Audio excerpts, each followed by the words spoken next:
So this is a video I didn't plan on making, however after speaking to several friends who have had similar problems, I thought maybe people could benefit from hearing my experience. So in today's video I'm going to tell you why I got circumcised, the procedure, the recovery process, as well as sprinkle in some fun facts about circumcision that may come in useful at your local pub quiz. So what is circumcision? Circumcision is the surgical removal of the foreskin. The reasons people get circumcised are family or religious beliefs, personal hygiene, or preventative healthcare. The benefits of circumcision include easier hygiene, a decreased risk of urinary tract infections, a decreased risk of sexually transmitted infections, prevention of penile problems, and a decreased risk of penile cancer. And before I did my research, I didn't know penile was a real word. Penile. The most circumcised population belong in Africa, having 10 countries with over 90% of the population being circumcised. The least circumcised countries are Greenland, Iceland and North Korea, all having less than 1%. And we can't forget the UK with 21%, which is higher than I thought, and the US with 71%, which is also lower than I thought from what I've heard. The problems. From my brief research, it seems like there are 3 problems that can occur: phimosis, paraphimosis, and poroni. Phimosis is the problem I was experiencing, and it's the tightening of the foreskin which can cause pain during urination or sexual intercourse. This can be congenital from childhood or contractual from adulthood, and this is the disabling result of the inflammation in the foreskin caused by a microbial agent. In layman's terms, your penis gets inflamed, so you treat the infection, and once the penis is healed, the foreskin becomes tighter. And apparently this happens in about 2 to 4% of the male population.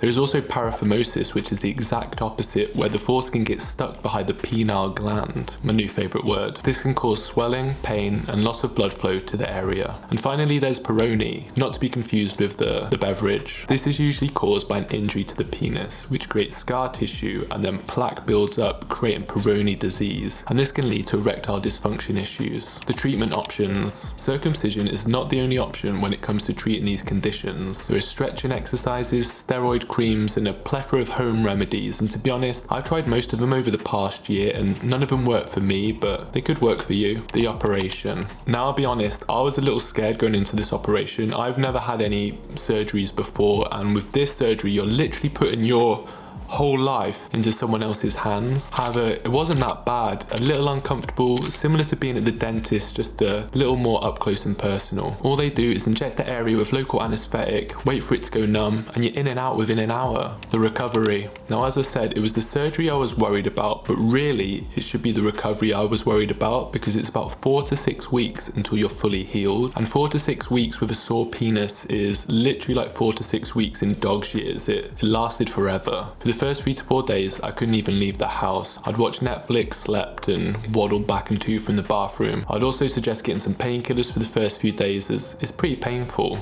As well as the tip being extremely sensitive for obvious reasons, it's also incredibly painful when you get an erection as it pulls on the stitches. This made sleeping for me really difficult because apparently I spend 95% of my time asleep with a boner. On day 5 I started taking slow walks around the block, and by day 8 I could walk around normally, just a lot slower. So you're probably gonna have to take a week off work if you have this surgery. Even if you work from home, the first 3 to 4 days you're probably not going to be able to focus or do anything productive. I'd say it's about 2 weeks until I could walk around comfortably and not feel any discomfort from the sensitivity of the tip. Weeks 3 and 4 it was still very sensitive to me, however each day it got a little bit less and less sensitive, and around week 5 everything was back in working order. Now it's been about 6 weeks since the operation. To be honest, I couldn't be happier. The cost. Now depending on where you live, the cost may vary, so I'll be strictly talking about UK prices. Now if you experienced any of the issues that I mentioned at the start of the video, then you are entitled in the UK to get this on the NHS for free. I had already started this procedure about 6 months ago when I went to see my GP, who then referred me to the urologist. However, at the time he said it's going to be a long time. However, he didn't specify how long a long time is. So after about 4 months I started looking for answers online, and apparently since COVID the NHS has been incredibly backed up. I found articles from people who've been waiting for years, so I decided it'd be best for me to go private as I plan on leaving the UK this March. Going private, you'll soon realise that there are different pricing options. I also discovered that there's different types of circumcision, the most expensive being laser treatment. A laser.